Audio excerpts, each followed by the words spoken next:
The moment Tyler Henderson dialed 911 on a black teenager for using McDonald's Wi-Fi, he had no idea he was about to face the most humiliating 45 minutes of his privileged life. Jasmine Carter sat quietly in the corner booth, her laptop open to an advanced placement physics assignment, when the 18-year-old quarterback decided she didn't belong in his McDonald's. But when Officer Rebecca Carter arrived on scene, badge gleaming and maternal fury barely contained, Tyler's smug confidence would shatter like cheap glass against concrete. What happened next would transform a routine harassment call into a viral lesson about assumptions, prejudice, and the devastating consequences of weaponizing emergency services against innocent people. The autumn rain pelted against the McDonald's windows on Maple Street as 16-year-old Jasmine Carter settled into her usual corner booth at 3:15 p.m.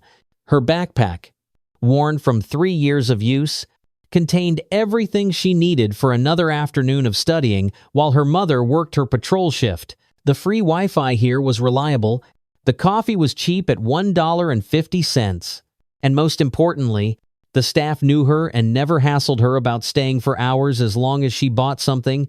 Jasmine pulled out her physics textbook, its spine cracked from heavy use, and opened her laptopa, refurbished.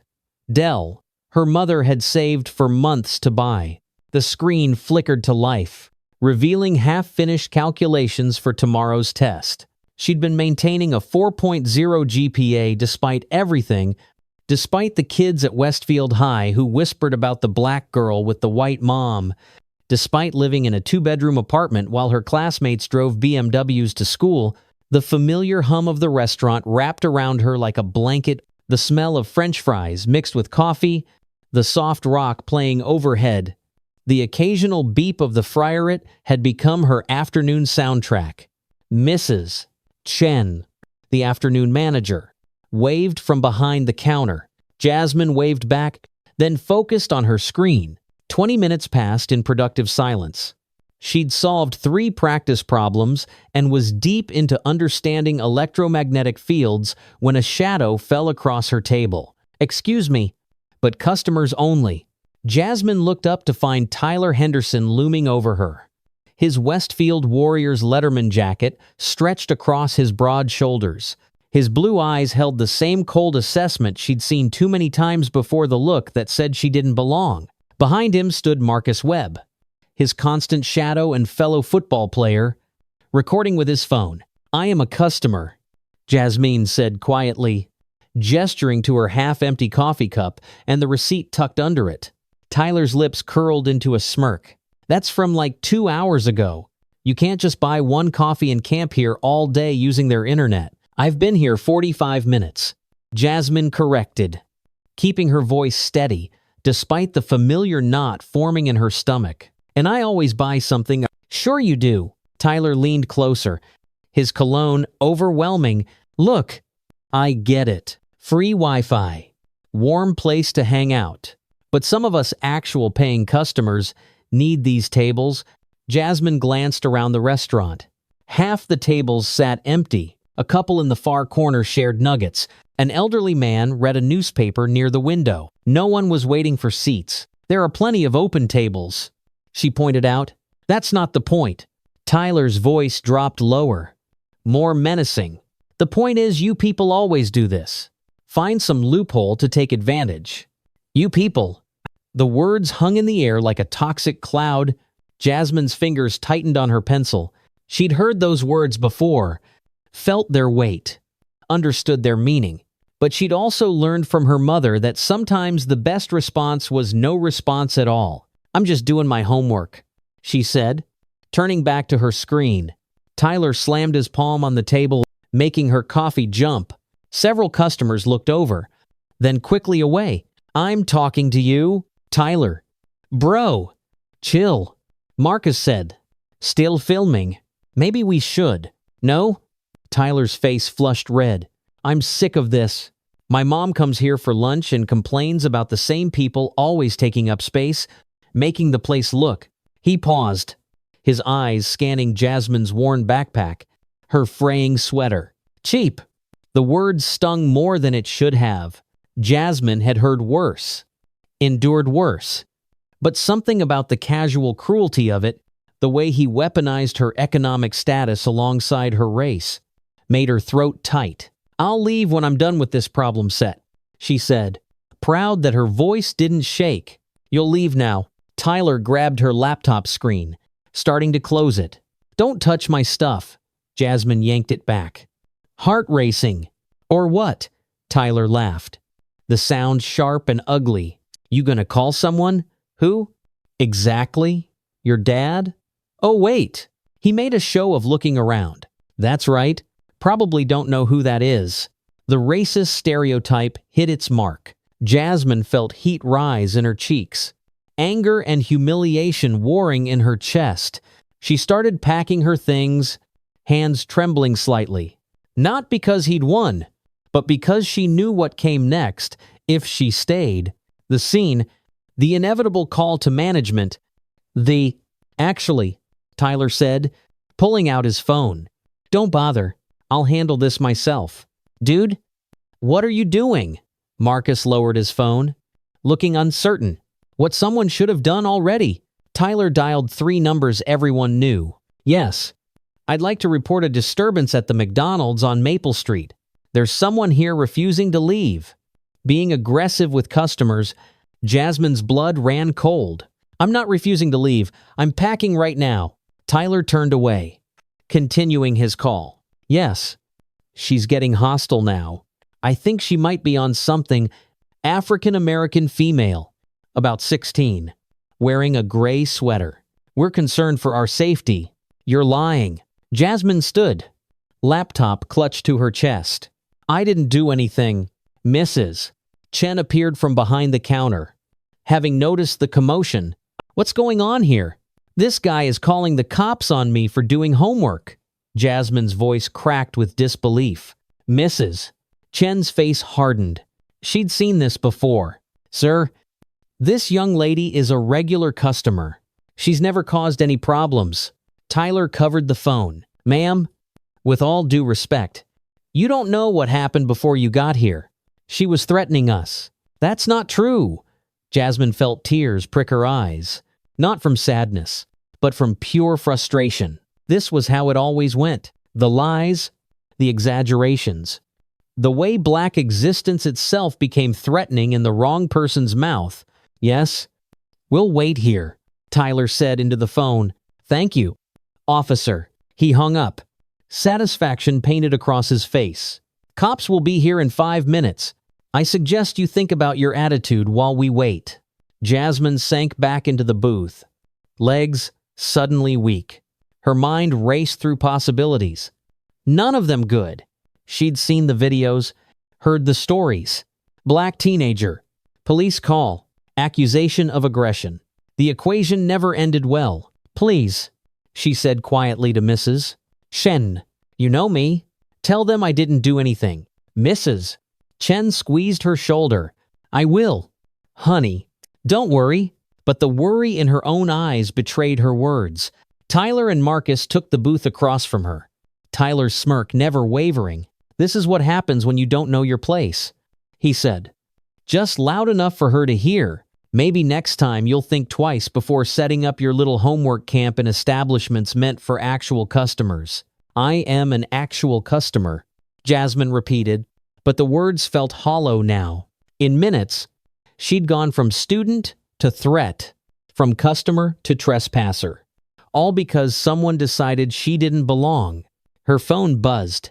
A text from her mom. "How's studying going? Baby? Remember? Electromagnetic fields for your test." Jasmine stared at the message, thumb hovering over the keyboard. What could she say? "Mom, I'm about to be arrested for existing while black?" "Mom, your daughter is about to become another statistic?" Instead, she typed, "Fine. Might come home early. Don't text your dealer." Tyler called out, "Makes you look guilty."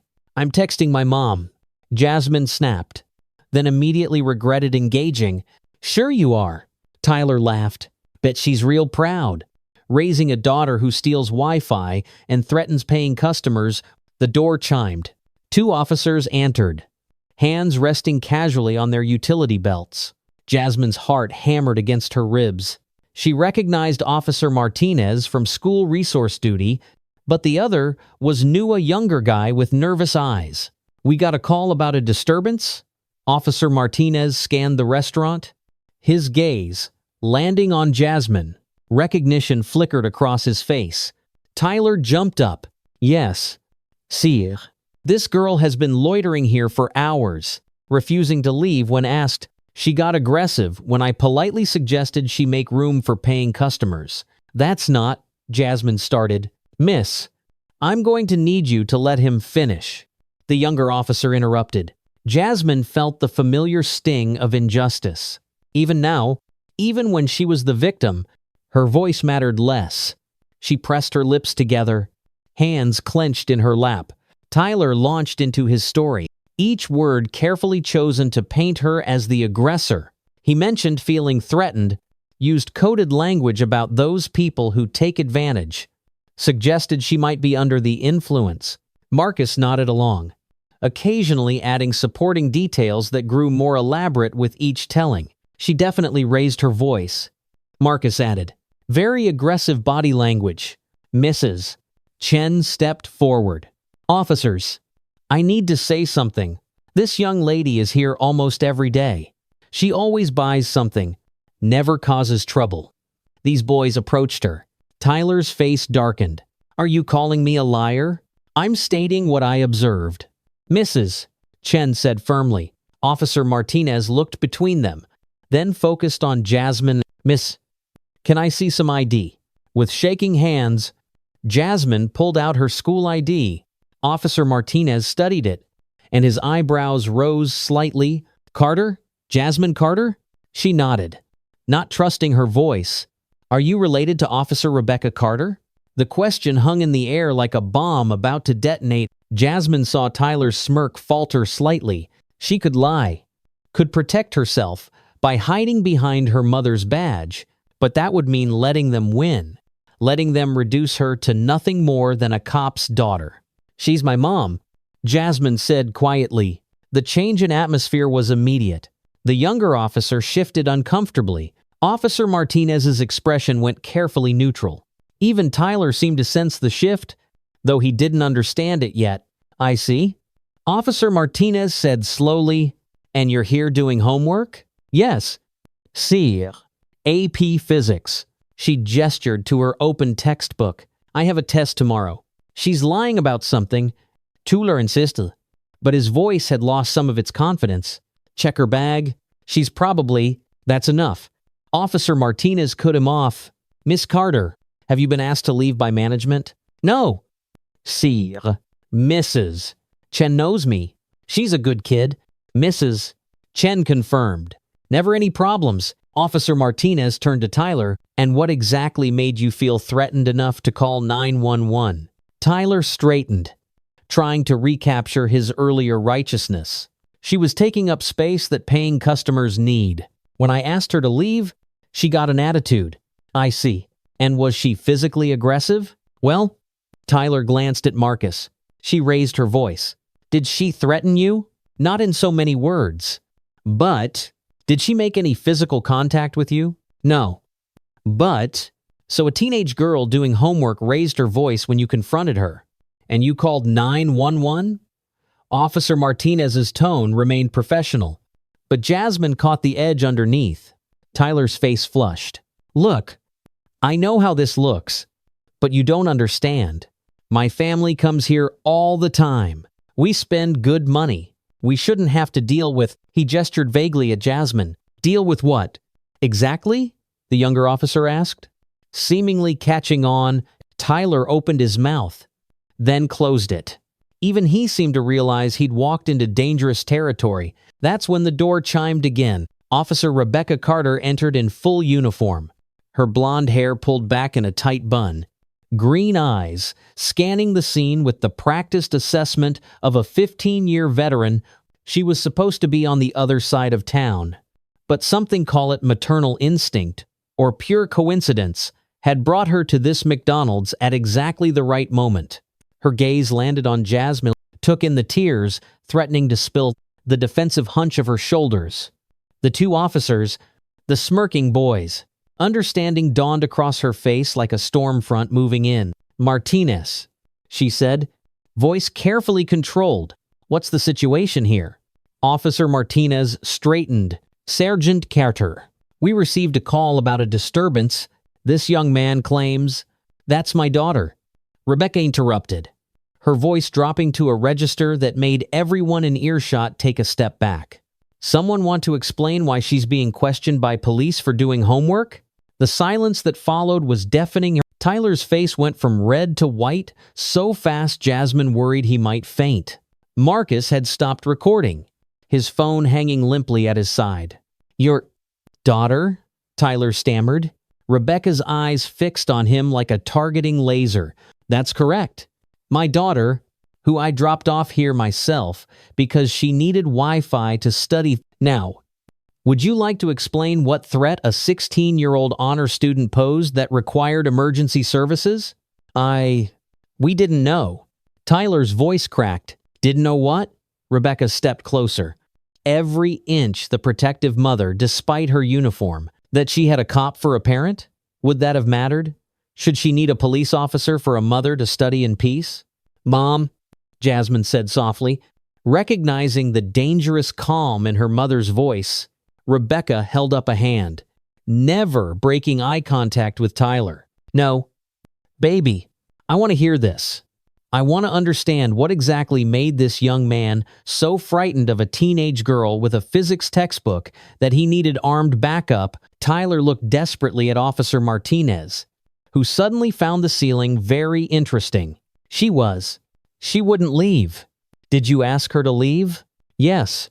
"Are you the manager of this establishment?" "No." "But are you an employee?" "No." "Then what authority did you have to ask my daughter to leave?" Rebecca's voice remained level, professional, but Jasmine could see the fury burning beneath. "Mrs. Chen stepped forward. "Sergeant Carter, Jasmine is always welcome here. She's one of our best customers. Quiet, polite, always buys something. Thank you, Mrs. Chen." Rebecca's smile was sharp as a blade. "So we've established that my daughter was a paying customer, welcomed by management, minding her own business. And you," she turned back to Tyler, "decided she didn't belong. Based on what?" "Exactly?" Tyler's mouth opened and closed like a fish. Behind him, Marcus tried to shrink into invisibility. "Let me guess." Rebecca continued. "Young black girl with a laptop. Must be up to something, right?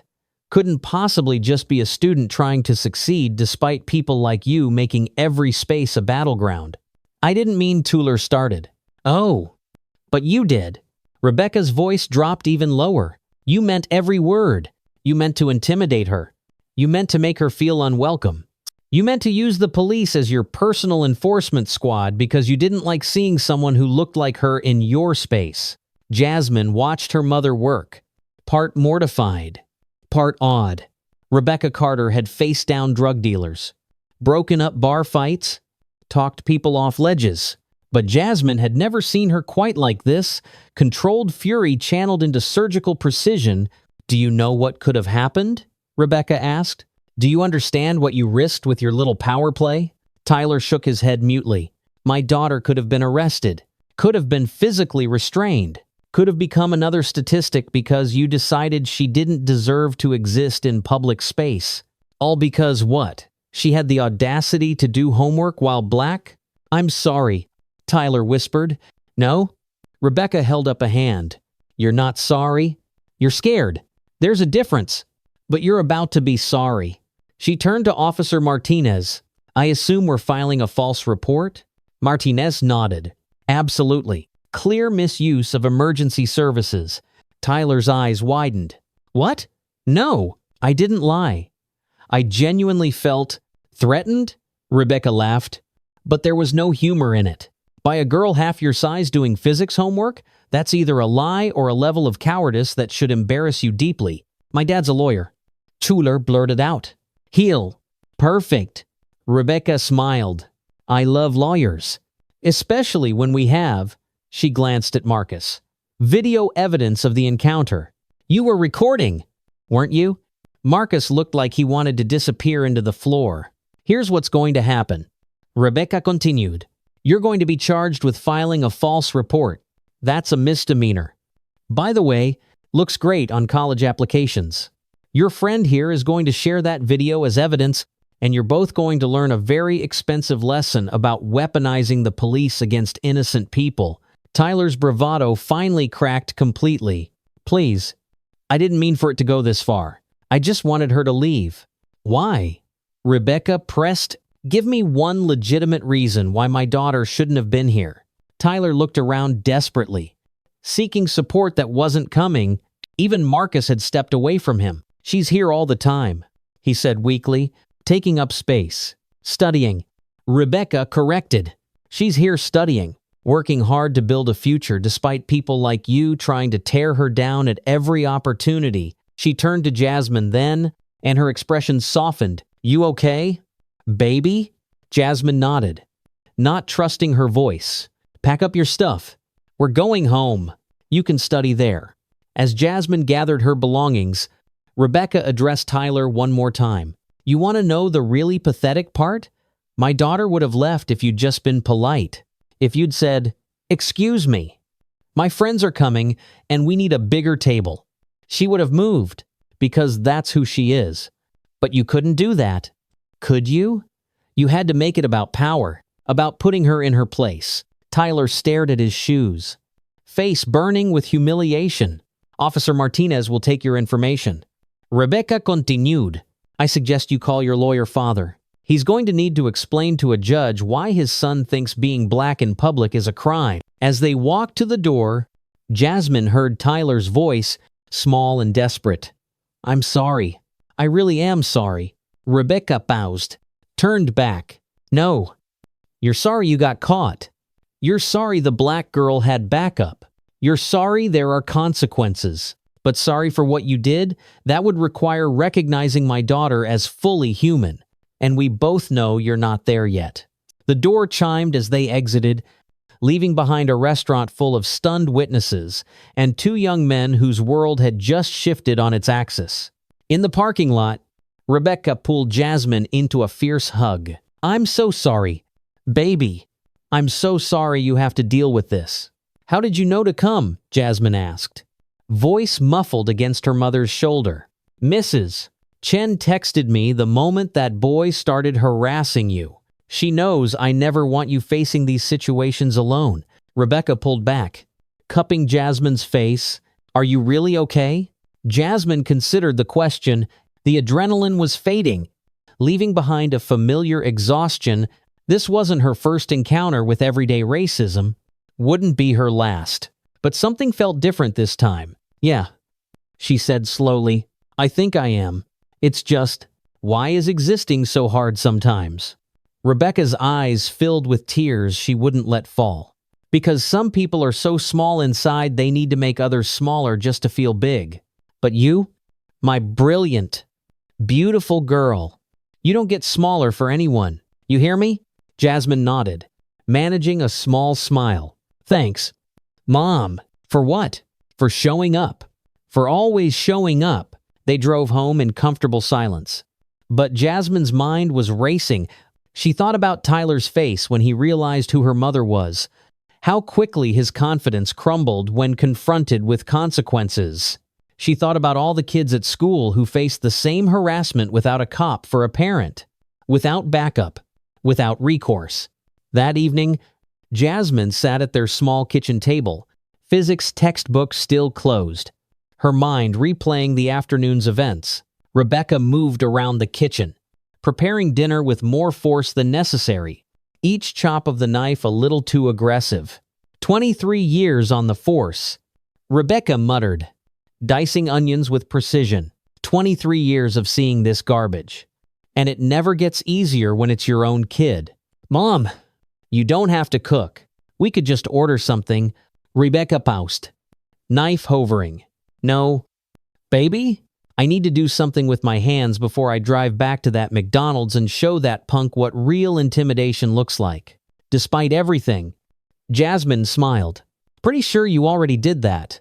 That was me being professional. Rebecca resumed chopping. That wasn't even close to what I wanted to do. Jasmine's phone buzzed. A text from her friend Aisha. Girl, you're everywhere.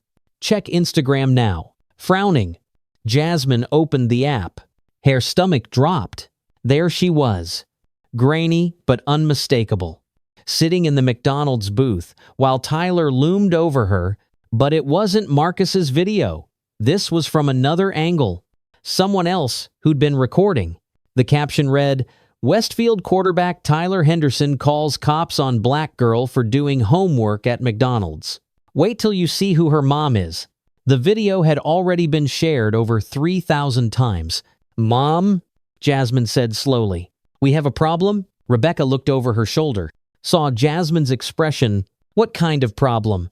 Jasmine turned the phone around. Rebecca wiped her hands on a dish towel, took the device, and watched. Her expression cycled through several emotions: anger, worry, and finally, grim satisfaction. Well, she said, handing the phone back. Looks like Tyler's about to learn about consequences in the digital age. This is bad, right? I don't want to be internet famous for getting harassed. Rebecca sat down across from her daughter. Listen to me. This isn't your fault. You didn't ask for this attention. But sometimes, when these things go public, they create change. Real change. Jasmine's phone buzzed again. Then again, and again. Notifications flooded in tags. Shares. Comments. She turned it face down. Overwhelmed. I just wanted to study for my physics test. She said quietly, I know. Baby, I know. By 10 p.m., the video had evolved. Someone had edited together multiple angles, the original, plus 2 others from customers. Jasmine hadn't even noticed recording. The full encounter played out in devastating clarity. Tyler's aggressive posturing, his lies to the police, and then Rebecca's arrival and systematic dismantling of his entitlement. The comments section exploded. This is exactly why we say Karen behavior isn't just a white woman thing. Tyler is a whole Ken. The way his face went white when he realized that was her mom. Karma instant delivery. Sergeant Carter said, not my daughter. Not today. Not ever, and I am here for it. Anyone know what school this is? Time for some emails? That last comment made Jasmine's stomach turn. She knew how these things went. By morning, Westfield High would be ground zero for a controversy nobody saw coming. Her phone rang. Unknown number. She let it go to voicemail. It rang again immediately. Turn it off, Rebecca advised. Nothing good comes from answering unknown calls when you're trending. I'm trending? Rebecca showed her own phone. Number. McDonald's Karen. Was climbing. Tyler's name was everywhere. Someone had even found his Instagram full of party photos and casual privilege and screenshotted everything before he could make it private. This is insane, Jasmine whispered. This is accountability. Rebecca corrected. For once, at the Henderson household across town, very different conversations were taking place. Tyler sat on the leather couch in his father's study, watching Richard Henderson pace behind his massive oak desk. Do you have any idea what you've done? Richard's voice was deadly quiet. Any idea at all? Dad, I didn't know she was a cop's kid. That's your defense? Richard spun around. That you would have harassed her differently if you'd known she had protection? Tyler fell silent, recognizing the trap he'd walked into. I've spent the last 2 hours on the phone with the district attorney, the school board, and 3 of my partners who are seeing their firms tagged in posts about Tyler Henderson's racist lawyer father. Richard loosened his tie with sharp movements. Your little power trip just cost me a municipal contract worth $2 million. How was I supposed to know someone was recording? Everyone is always recording. Richard slammed his palm on the desk. How many times have I told you that? How many times have I said be careful how you present yourself in public? You also said we shouldn't have to tolerate. Tyler stopped. But too late. Tolerate what? Richard's eyes narrowed. Finish the sentence. Son. Tyler looked away. No? Go ahead. Tell me what I said we shouldn't tolerate. Because I'm very curious how you interpreted my concerns about property values into permission to harass children. She's not a child. She's my age. She's a minor doing homework. And you called armed police on her because you didn't like her presence. Do you understand how that looks? Like I was concerned about, like you're a racist bully who weaponizes authority against black people. Richard collapsed into his chair, which, congratulations, is exactly what you are. Tyler's mouth fell open. His father had never spoken to him like this. The false report charge is just the beginning. Richard continued. The school is launching an investigation. College scouts are asking questions. Syracuse already called to express concerns about your character. My scholarship? Tyler's voice cracked. What scholarship? You think they want this representing their program? You're toxic now? Tyler, radioactive. The reality began to sink in. Tyler's phone sat silent on the coffee table. He'd turned it off after the 50th notification, calling him names he'd never been called before. We can fix this, he said desperately. You always fix things? Richard laughed bitterly. Fix this? Son, your victim is the daughter of a decorated police sergeant.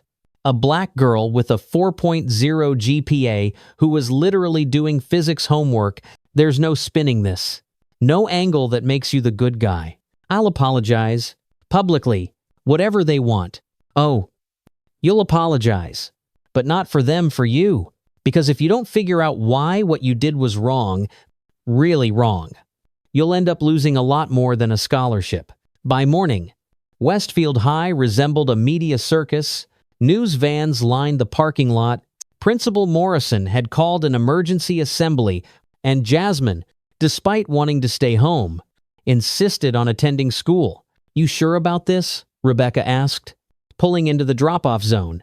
If I hide, he wins.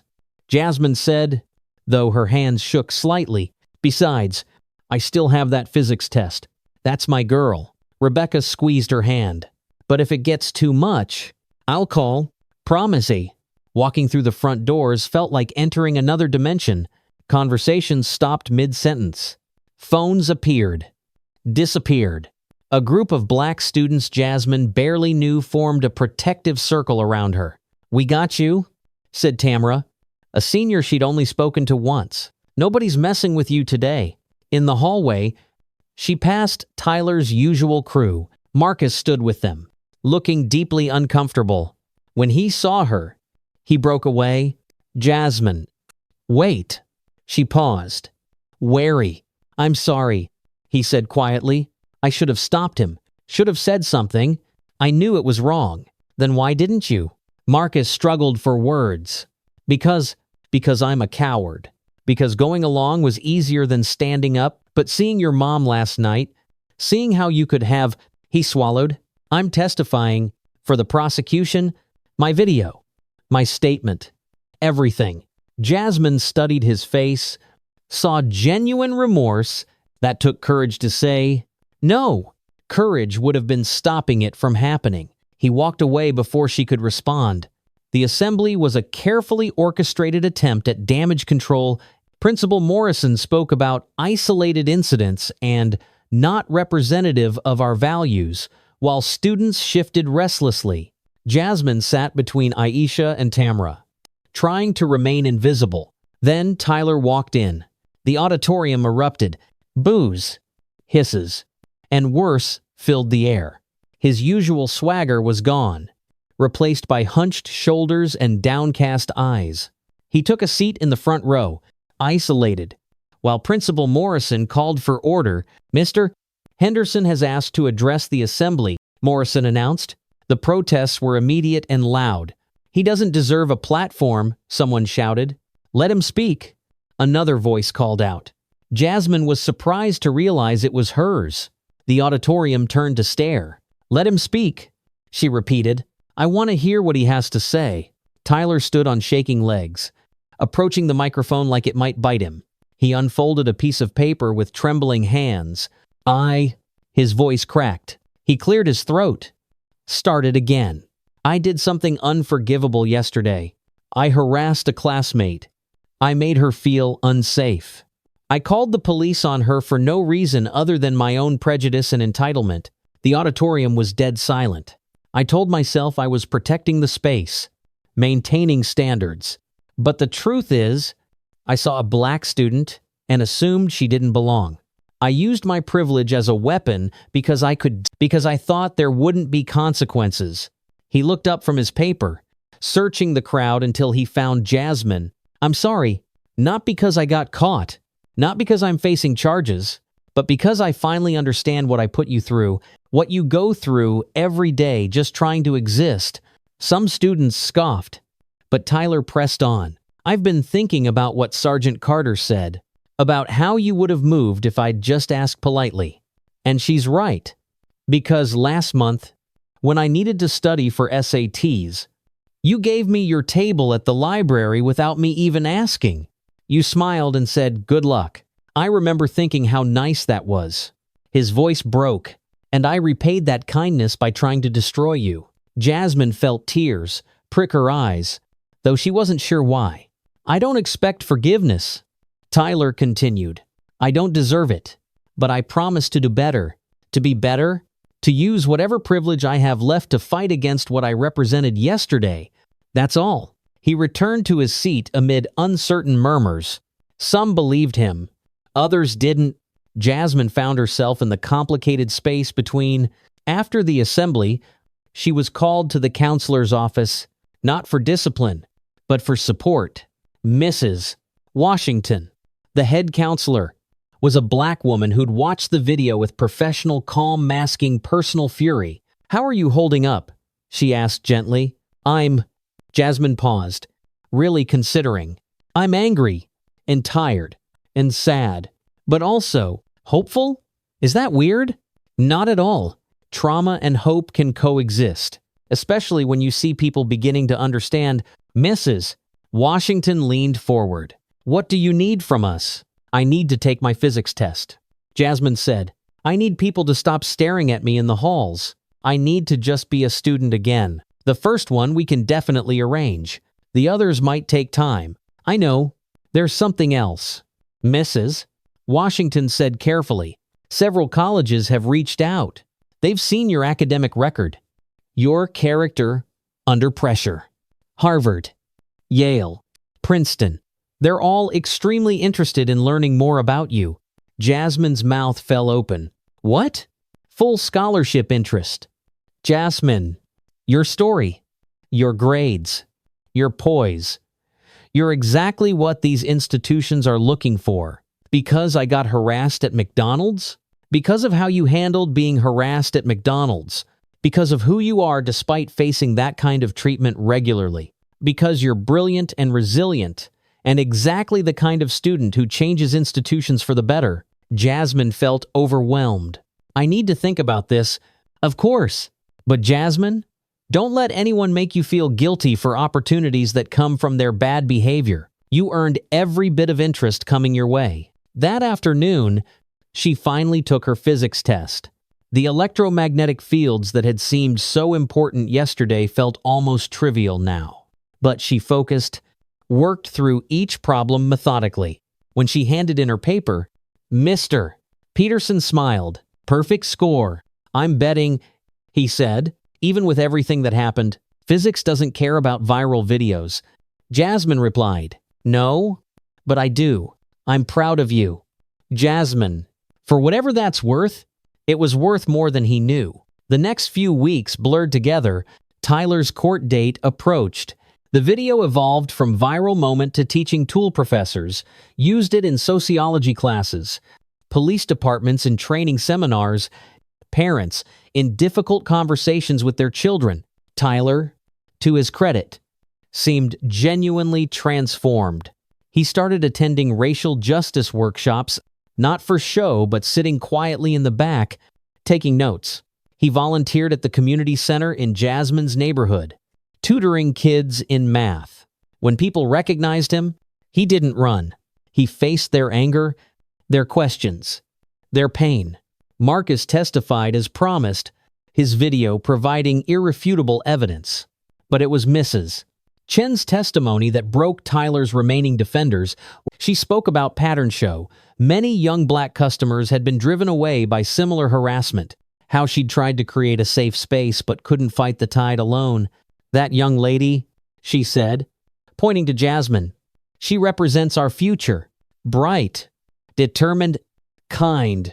And we almost lost her because one boy thought his comfort mattered more than her existence. Tyler was convicted of filing a false report. The judge, a black woman who'd seen too many such cases, sentenced him to 200 hours of community service, a $5,000 fine, and mandatory racial bias training. You weaponized the police against a child? She said sternly. In different circumstances, with different officers. This could have ended in tragedy. You need to understand the weight of what you did. Tyler's parents paid the fine. Syracuse officially withdrew their scholarship offer. His father's firm lost 3 more contracts as clients distanced themselves from the controversy, but something unexpected happened at the sentencing. Jasmine asked to make a victim impact statement. She stood hands steady. Now, voice clear. What Tyler did was wrong. She began. Deeply, harmfully wrong. It's a pattern I've faced my whole life. People seeing my skin before my humanity. But I've watched him these past weeks. I've seen him show up, shut up, and listen. I've seen him begin to understand. She turned to Tyler. I don't forgive you. That's not mine to give. You wronged our entire community. But I believe you can do better. I believe people can change. Don't waste this chance. After court, Richard Henderson approached Rebecca and Jasmine in the parking lot. His usual commanding presence had diminished, replaced by something more genuine. Sergeant Carter, he began formally. Miss Carter, I owe you both an apology. I'm not the one you should be apologizing to, Rebecca said coolly. You're right, but I failed as a parent. And that failure hurt your daughter. He looked at Jasmine. I taught my son that some people matter more than others. Not explicitly, but in 1,000 small ways. Comments about those neighborhoods, jokes about diversity hires, complaints about changing demographics. He learned racism at my dinner table, dressed up in respectability. Jasmine watched him, saying nothing. I'm closing my firm. Richard continued, starting over, focusing on civil rights law, working with communities. I've spent my career ignoring this. It's not enough, but it's a start. Why? Rebecca asked.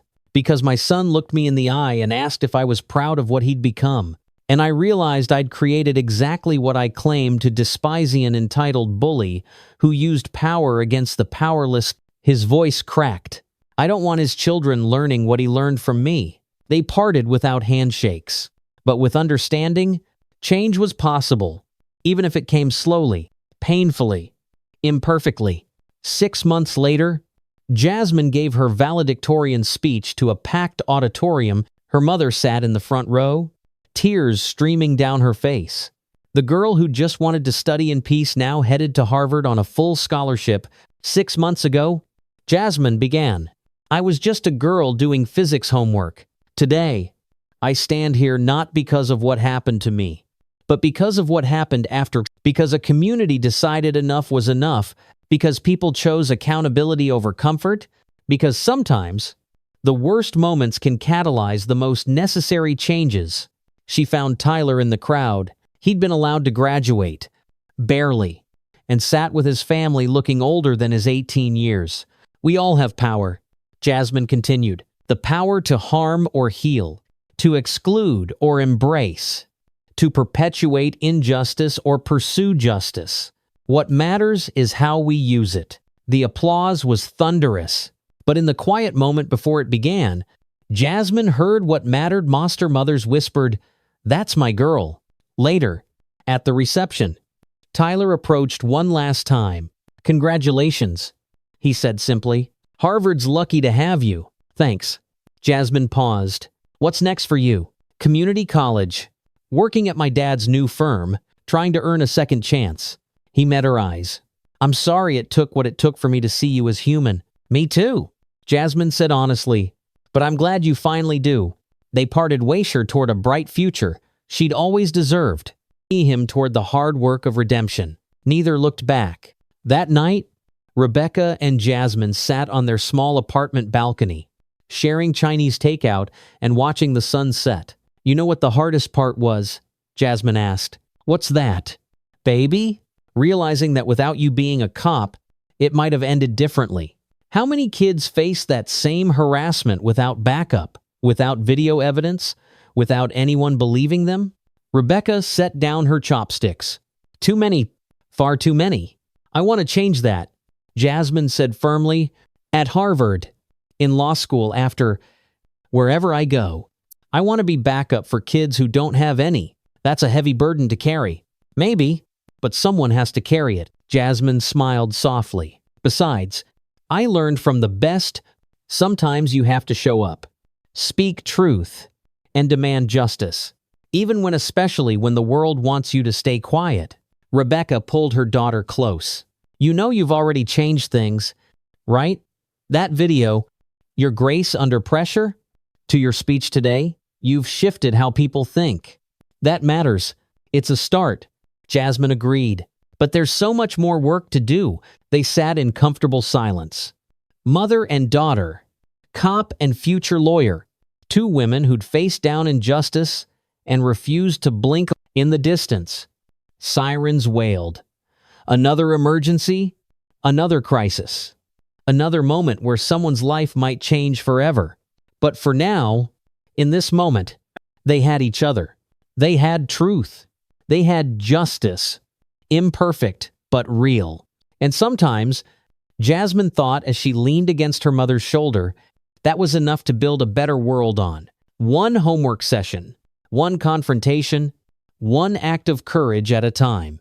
The video would fade from memory eventually. New scandals would capture attention, but in Westfield, in that McDonald's, in the hearts of everyone who'd witnessed what happened when someone said, "Enough." Something fundamental had shifted. Change, real change, often came like that. Not in grand gestures, but in small acts of resistance. Not in perfection, but in progress. Not in forgetting the past, but in fighting for a different future. As the stars began to appear overhead, Jasmine closed her eyes and let herself feel it all: the pain, the triumph, the exhaustion, the hope. Tomorrow would bring new challenges, new battles, new opportunities to stand up and speak out. But tonight, she was just a girl who'd wanted to do her physics homework. A girl who'd faced injustice and found her voice. A girl heading to Harvard, not in spite of her struggles, but because of how she'd met them, and that, she decided as her mother squeezed her hand, was its own kind of physics, the unstoppable force of truth meeting the immovable object of prejudice, creating an explosion that could light the way forward for others. The last notification on her phone that night was from an unknown number. She almost didn't read it. But something made her look. "Thank you for believing people can change. Your grace saved me." No signature. But she knew. She screenshotted it, not for social media, but for herself. A reminder that even in the darkest moments, humanity could surprise you. That courage could be contagious. That sometimes, the worst day of your life could become the catalyst for everyone's better tomorrow. And with that thought warming her heart, Jasmine Carter, honor student, future Harvard freshman, an accidental activist, finally let herself rest. She'd earned it. They all had.